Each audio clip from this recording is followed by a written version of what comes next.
Welcome back, humor consumers, to the Life Happens, Laugh Anyway podcast. I'm comedian Tracy DeGraff. And I'm Cathrine, co-host and bestie. Welcome to the Pod Lab, Cathrine. Thank you. I forgot that we were going to do the intro, right. so sorry. I might sound like I'm at a distance because I sort of am. Yeah, we have a guest in the Pod Lab today, and we have Cathrine's daughter, and her name is Emily.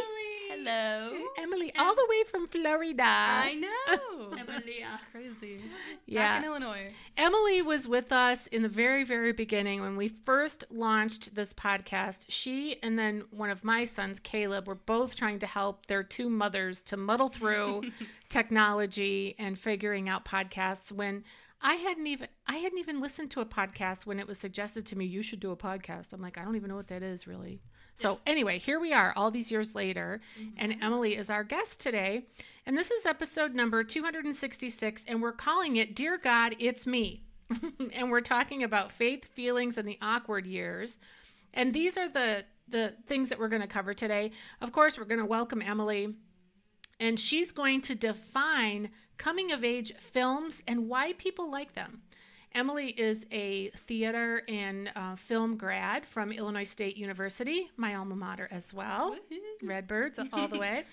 And Emily is very, very passionate about film. So she's going to give us a definition of what coming-of-age films are and why people like them. Cathrine is going to give us a summary of the film Are You There, Margaret? Are You There, God? It's Me, Margaret. Mm-hmm. And this is something that was suggested to us by Emily that we might cover. And Cathrine actually read the book when she was in school. Mm-hmm. I had never even heard of this. I don't know where I was when it was surprised. I know. Yeah. But Judy Blume. I know. But Dee Soderstrom was also required to read it. Yeah. In school. I went to a small school. We didn't read. We talked. Oh, it was required reading for you? Yeah. Oh. Mm-hmm. So anyway, and then the third thing, we're all going to talk about what resonated with us on the film. You know, I have some definite thoughts. And then we're going to talk about faith, you know, in the middle of confusion and how we can find God. Definitely, as always, we have a call to action and a little scripture at the end, so stay tuned to the end. All right, Cathrine, I'm sorry, tell our listeners how they can connect with the podcast and support us if they would like to.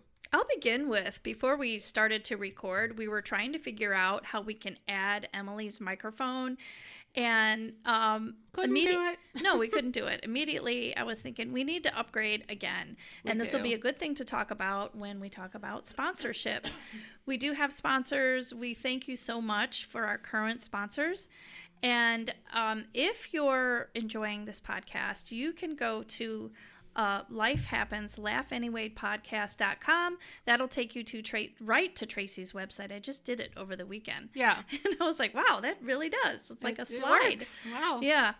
And I forgot to tell you, I helped someone sponsor us. Oh, really? That's wonderful. Yeah. I hope she's okay that I say her name. Tammy. At the retreat. How wonderful. Yeah, Thank you, Tammy. Mm-hmm.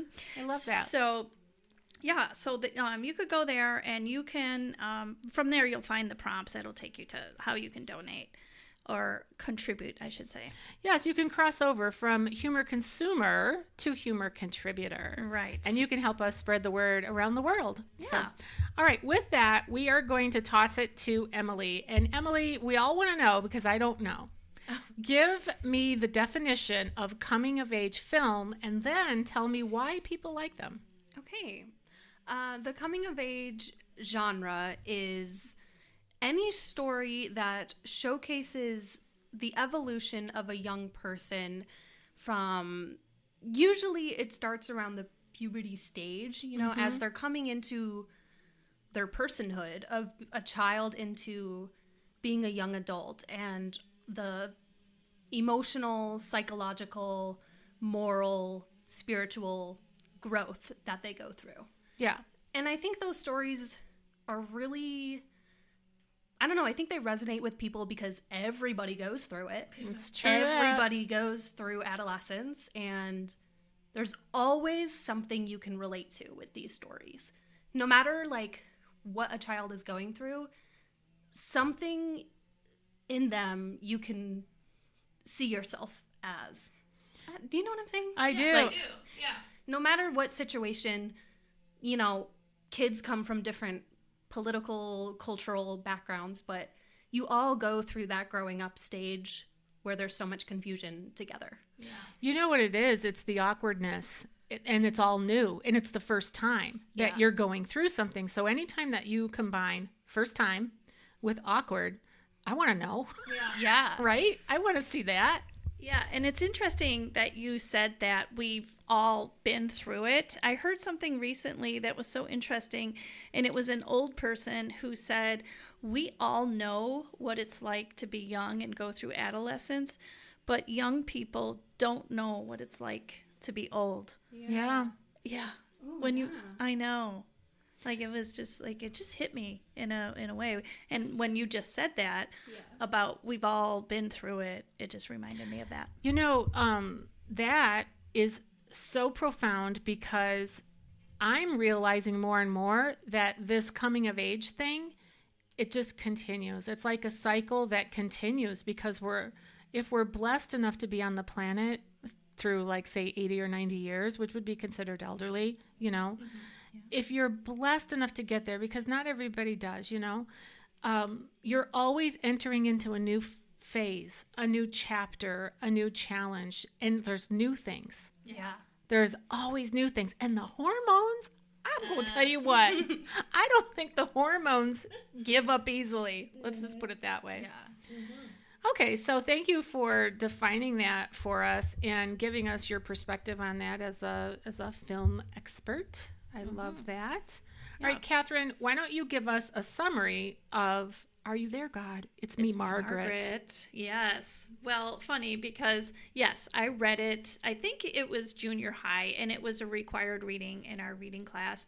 And it's funny because as an adult, I only remember the highlights of these girls saying, I'll get to the summary, but the girls practicing, we must increase our bust. Like, we used to say it in gym class all the time as a joke because of the book. Did you have, okay, when I saw it, because I heard that too when I was in junior high, but ours had a little tag on it, and it said something about the bigger, the better, the tighter the sweater, the boys depend on us. Oh my gosh, I don't remember that from the book. It doesn't mean it wasn't there, but we only said that. Oh, yeah. Oh my God. It's hilarious. Right? I mean, how weird. Do you know, Ron, I'm sorry, I'm going to say this before I forget, and then you can go into the summary. So these girls, they're, you know how it is when you're at first just developing and your friends might be developing ahead of you or whatever. So this Margaret, she's flatland Margaret, you know, she's totally flat-chested, and she gets these. She's 11. Well, I know, but her friend, the one friend in the school has already got her chest. Yep. And so Margaret takes socks and rolls them up and puts them in. And my husband's watching this with me, and he goes, "Did you do that?" And I said no, because that was true. I didn't do socks, but I didn't tell him the truth. Oh my gosh. So I'll tell it here. We used plastic fruit. What? Plastic fruit. Oh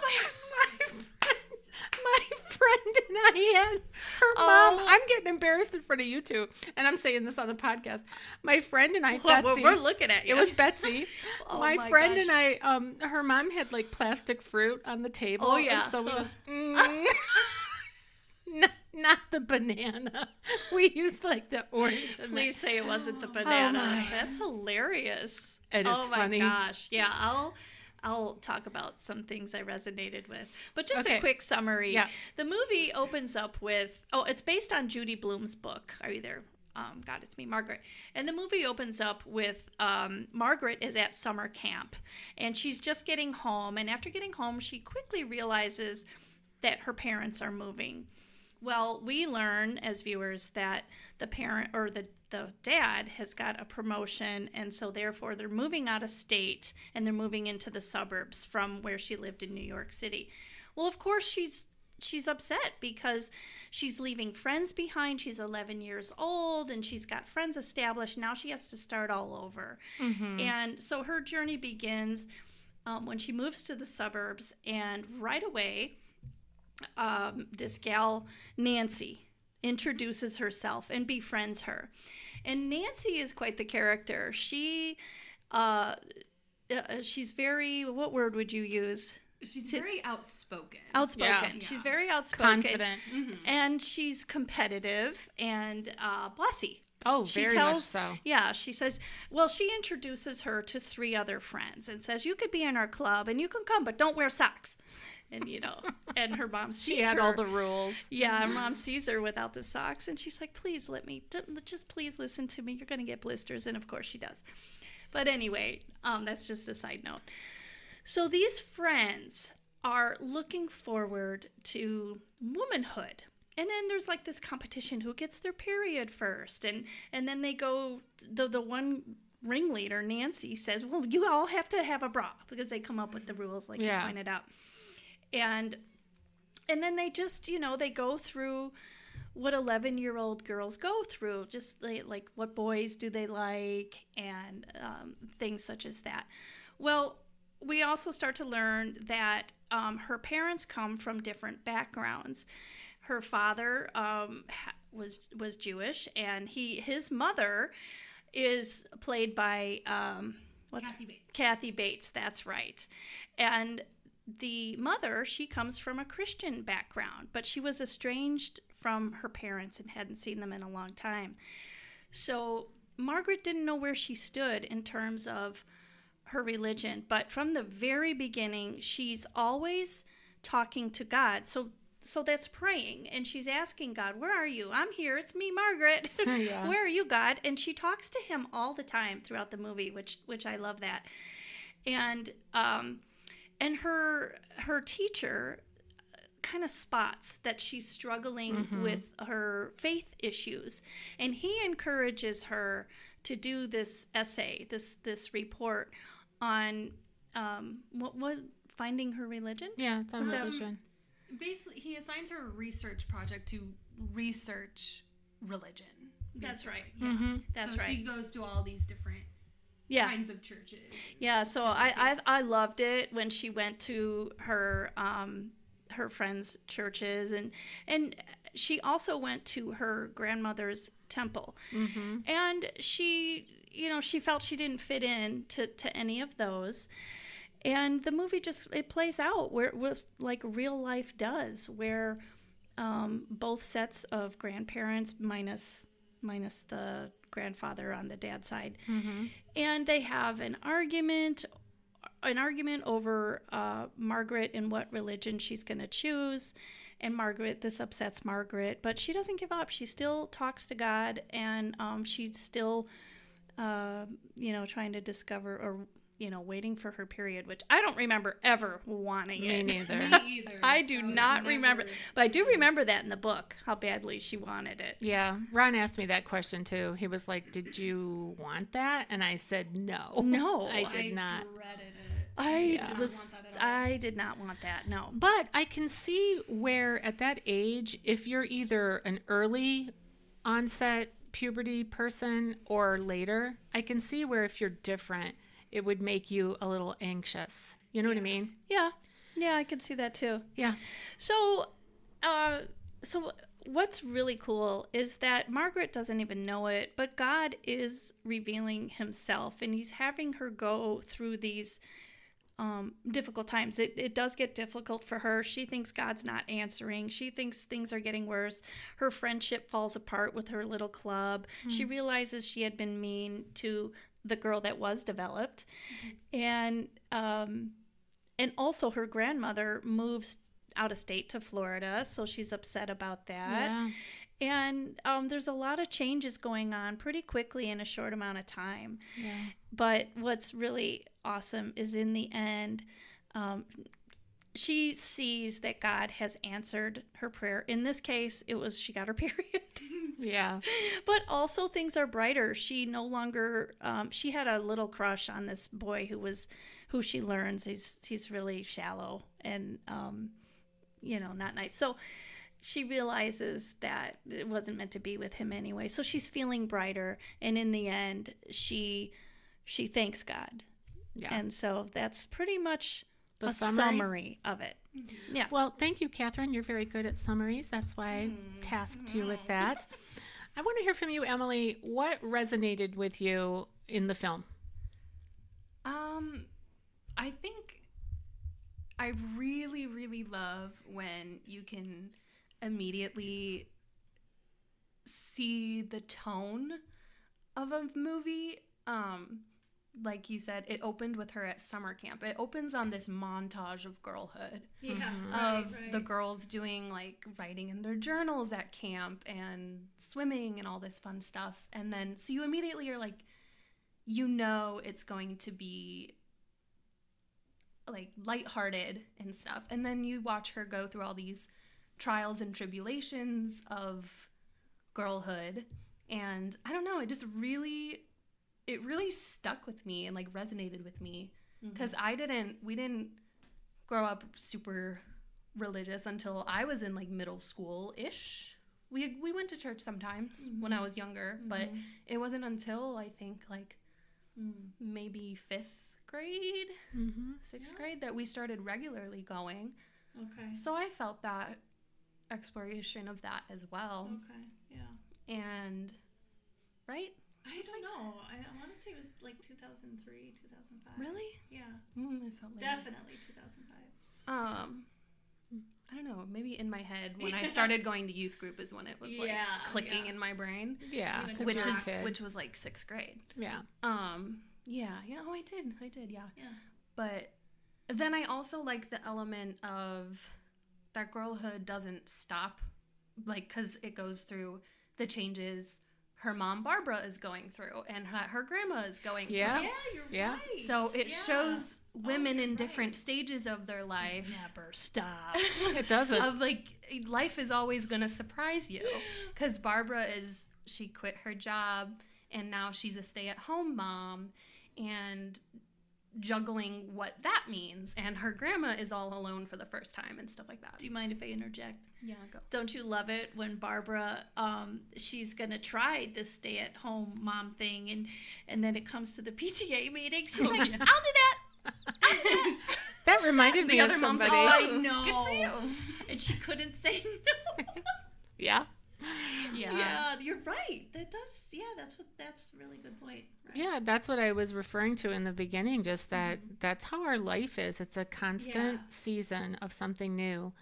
And it can be exciting, but it can also be scary, because I noticed that for Margaret, she had a lot of anxiety when her parents told her that they were moving. And it was actually the grandmother who blurted it out. Yes, she couldn't hold back. Yeah. Right, because, she's a grandmother.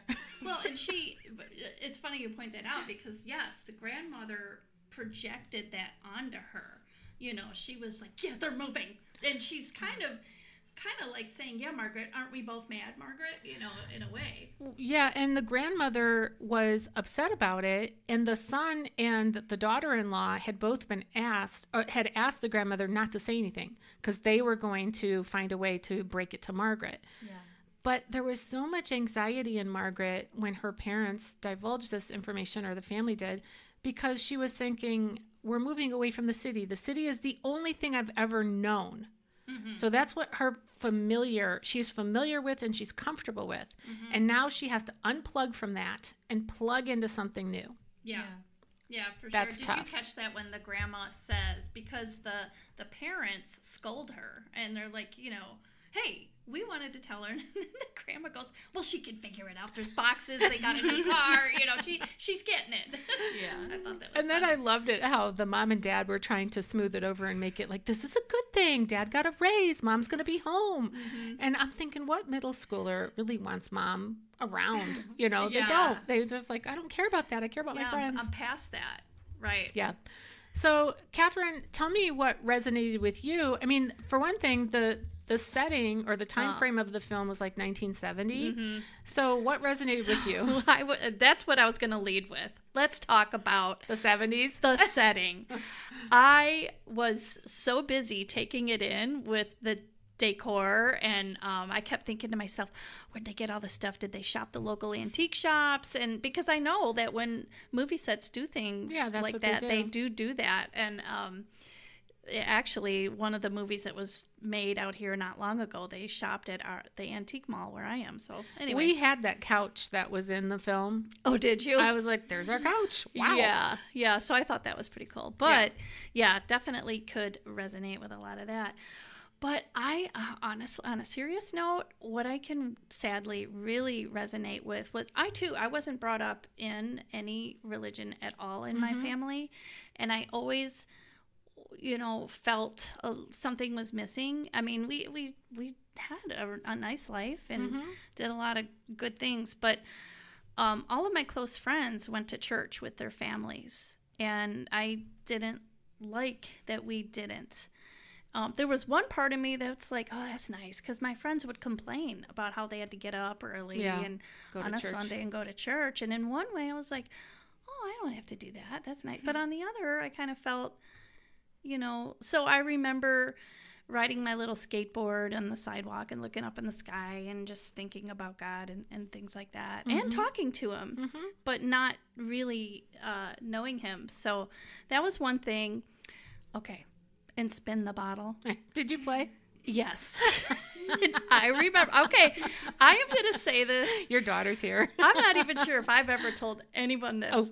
Oh, do tell. So I think it was approximately 5th grade, and we were at my really good friend Chris's house. I won't say her last name out, but anyway.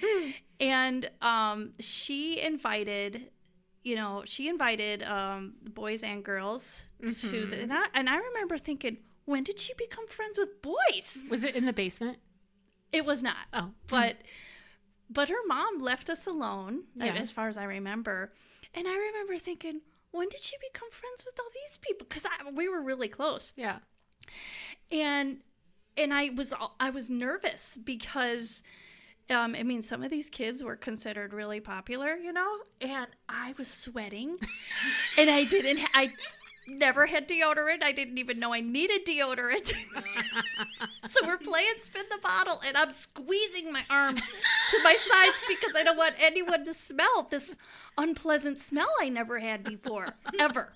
And it happened that night. Did you get somebody to kiss? I honestly don't. I remember thinking, please don't let it land on me. Please don't let it land on me. I don't remember. I was so concentrated. When you have like so-called trauma, you don't remember stuff. Right. And I think I was so traumatized by having sweaty armpits and the smell that I had never had before that I was so concentrated on not moving. Yeah, right. So that no one would get a waft of my armpits. Oh my gosh.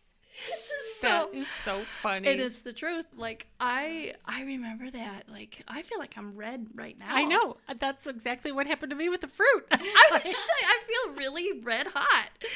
But yeah, I was mortified that I was smelly, and all these boys and like popular kids were there, and my friend. I'm like, when did they, like all this change? It's a lot coming at you all at once. Yeah. Yep. True story. Anything else that resonated with you? Okay. Awkward dances, square dancing. Yep. Never liked. And it's funny because I watched this with Kenny and he goes, I hated square dancing. Yeah. Ron said the same thing. They did that. Yeah. Yep. No. Did you guys do square dancing when you were in like middle school? Yeah, we did. Did you? Yeah, for gym class, yeah. Yeah, that's what we did too. Which is so weird. What does that have to do with gym? Well, also... Coordination, I don't know. Nobody square dances. If we're going to dance, let's dance something modern. We did in high school. We had like modern dance that you could do for gym. I think the square dancing is sort of like a group. Safe. Yeah, it's a group thing. Yeah. I don't know. They just get into a mode and they're like, let's do it. Can't say it's provocative. Right. Anything else, Catherine? Not that I can think of. Okay, so Emily, I'm curious about you in your middle school experience. Like, what were the things that resonated with you? Too close.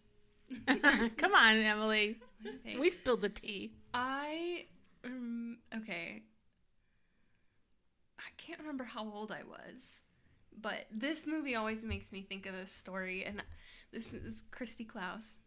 I don't know if she remembers this, and I don't remember how old I was, but me and Ellie, it was when me and Ellie still shared a bedroom. Okay. And I remember like thinking I should try and pray, but I didn't know what I was doing. And I remember I was like kneeling in front of the bed like this, like on my knees, and I only did that because I saw it in Superstar that that's how she prayed. And Christy walked in and was like, "What are you doing?" And I was so embarrassed. And I was like, "Oh, yeah, nothing." And I don't know if she remembers that, but that always stuck in my head. Wait, it makes me sad that I didn't teach you how to pray? Or was it before? I don't Okay. know. I don't know. I don't remember how old I was, but yeah. So That's You know, that's so interesting, though, that figuring that right, out. you're just trying to navigate, like, who is God? How do I talk to God? Like, that's the whole book, or the whole movie was that. super. It's literally why. That's why I did it like that. So that's, I don't know. Yeah. That's and also great. she was Catholic, so Right. that's Yeah. different. But and the shifting friend groups was a big thing too, because like that happens to everybody. Yeah, it does. Yeah. But I don't know. We had like girls I was friends with who moved away, or you like lose touch, and they went to different schools and stuff like that. And Yeah.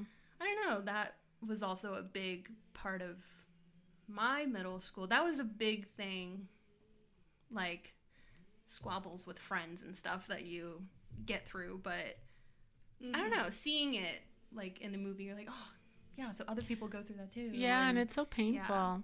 Especially at the time, like when you're going through it and you're that age, you feel like this is the worst of the worst. It's the biggest thing in the world to you. It is. So it's like devastating. Because that is your world. Yeah. Yeah. That's your biggest problems, really. Yeah. Well, not for everybody, but often. Oh, for sure.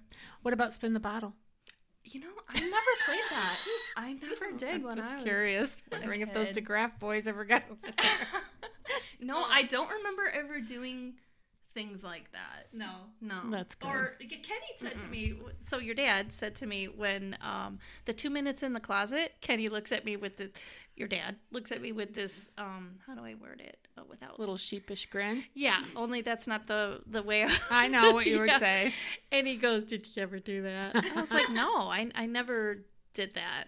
I don't recall." Isn't it funny that our husbands want to know what we did? Yeah. Like, what were our wives like back then, right? Right. That's funny. And then of course, he had to tell me I did. Of course Truth he or did. Dare was a big one.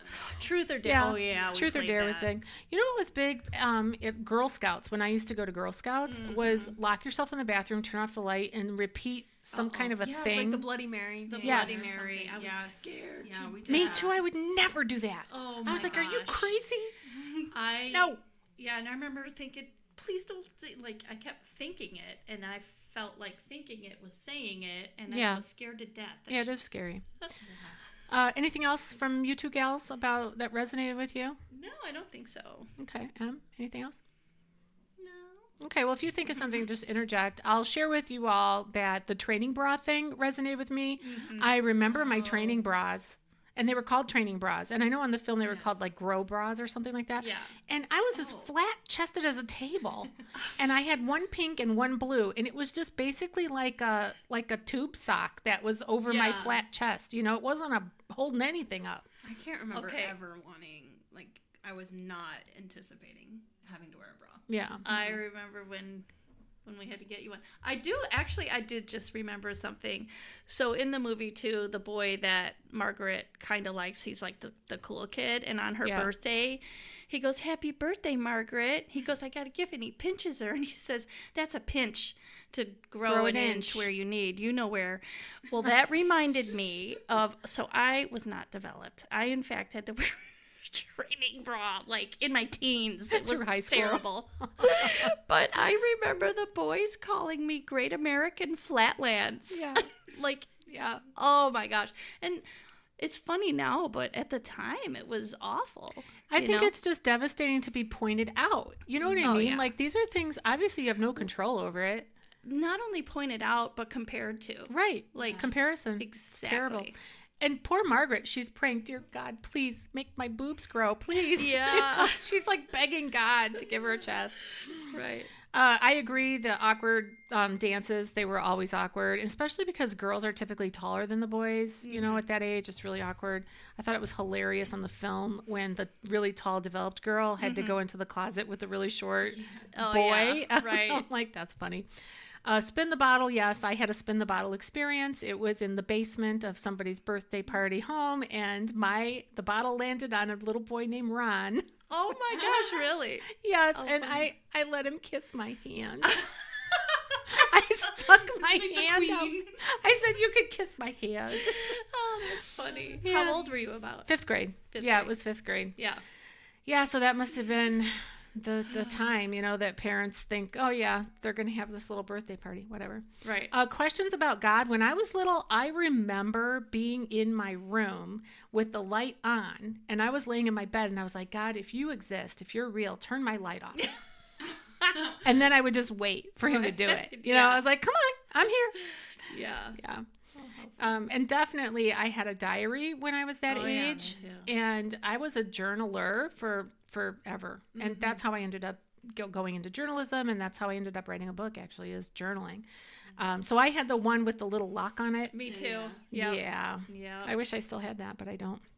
I have mine. It was a Holly Hobby one. Oh, Holly Hobby was so cool. All right. Well, let's move on. And if you think of anything else, you can just pop in there. But let's talk about faith in the middle of confusion. So Margaret obviously talks to God throughout the movie.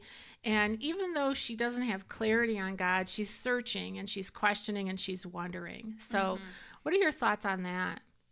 Well, I love it. And I find it interesting that when I read the book in junior high and I reflect back on it in my adult years, I don't recall that part at all. I only remembered the things that I, at the time, resonated with, or, just the goofiness with the we must. Yeah, right. Just being silly. But as an adult, and especially an adult Christian, I love that she was seeking God the whole time, and the fact that God was bringing her along with him into adulthood and showing her. And I think it's interesting too, the more that she needed him, the more she asked and pleaded. Yeah, she did. And we do that. We were like, God, why are you not answering this prayer? And how come this is happening? This is not the way it's supposed to go. And that's exactly what brings us to our knees, even once we know him in our, are in a relationship with him. So, yeah, for sure. So I like that part of it. Yeah. How about you, Em? I really like that she treated her prayers kind of like diary entries. Yeah, she did. Of just being like, well, this happened to me today, God. And then usually she ended with a question of like, can you make this better for me or whatever? Like, still like thinking of prayers as a conversation, but also as a way of asking for what she wants. And she figures out later that she is getting what's best for her in a roundabout way, but she kind of, I think that's natural, especially for someone so young, to like, you think a lot of the time it's just asking for what you want and you get it in a different way. And she realizes that later. And I think that's, I think that's really relatable for like a young person's prayers, kind of to approach it that way. And then she also says sometimes though, like in her first prayer, she's like, can you stop the move? It's okay if you can't though. I think it's funny that she like talks that way. Yeah, and she so natural. Yeah, and she talks to God as if he's right there in the room with her, which I think is beautiful and inspiring. Mm-hmm. Yeah, and it makes me think about how Jesus says, he tells the adults who are following him that when you come to me like a child, that's what I treasure. Come to me the same way that a child does, and that's exactly what she was. She was a child seeking him. Yeah. So there's something special about that too. Yeah, I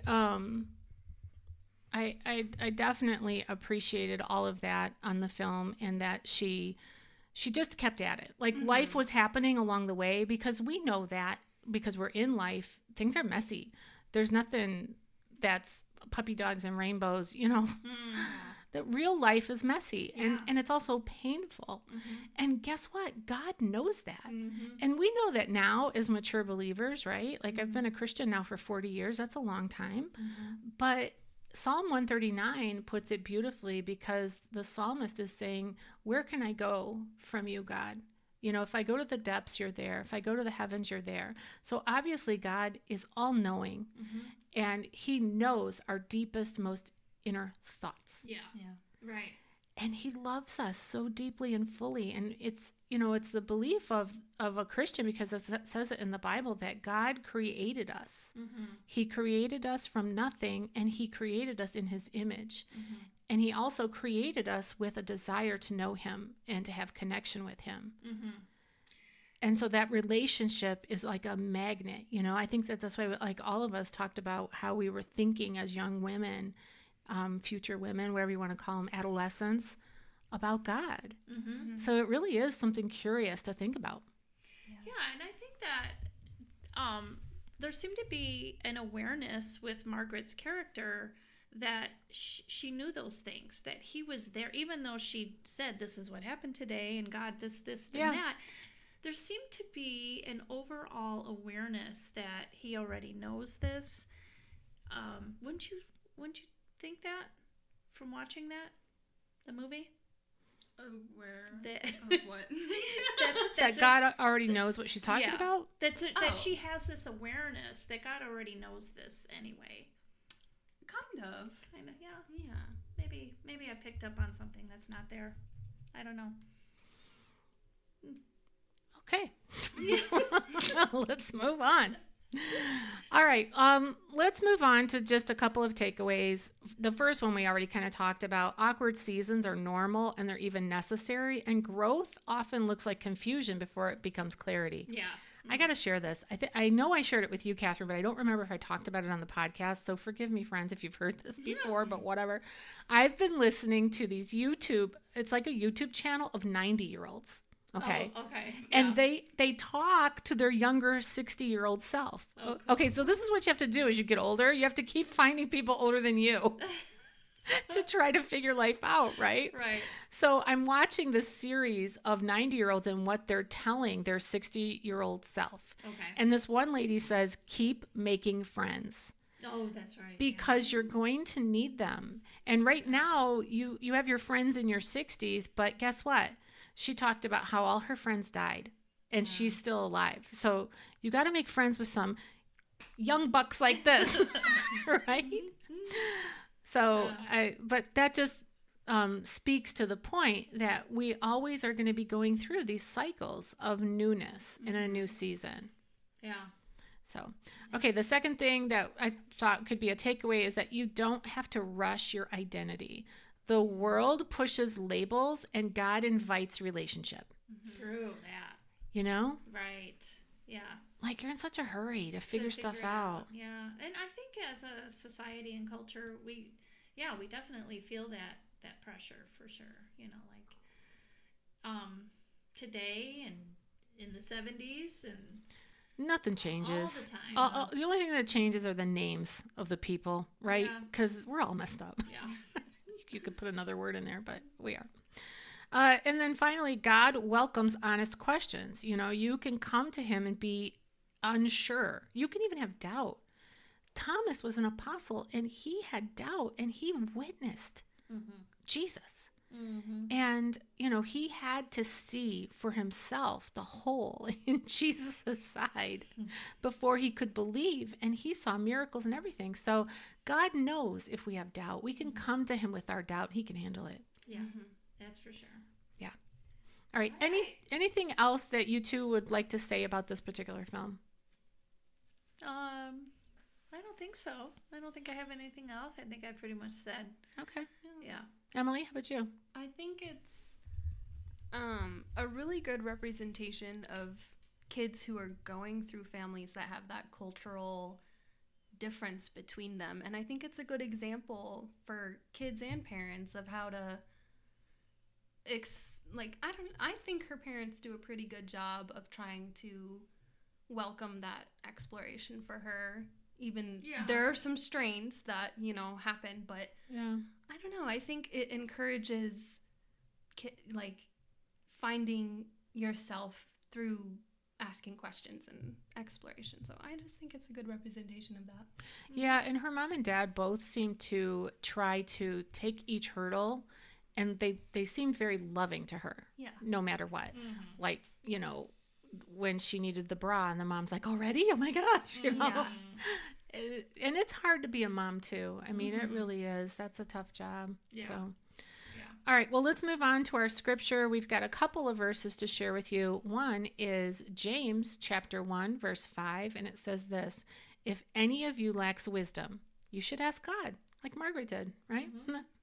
Who gives generously to all without finding fault, and it will be given to you. And then the second scripture is Revelation 3:20, and it's Jesus speaking, and he says this: here I am. I stand at the door and knock. If anyone hears my voice and opens the door, I will come in and eat with him and he with me. So I think those are just beautiful representations of Jesus inviting us into a relationship with him, of God saying, you know, seek me, you will find me. We talked earlier about Matthew 6:33. That's a beautiful verse for that too. So our call to action then is to, you know, this week, instead of trying to figure everything out, talk to God about it. You know, just be like Margaret. Yeah. Dear God. And It's meet me, you where Margaret. you are. Yeah. All right, friends. Well, you've been listening to the Life Happens, Laugh Anyway podcast. I'm still comedian Tracy DeGraff. I'm still Catherine. And I'm Emily. Bye, friends. We'll see you next time. Bye-bye.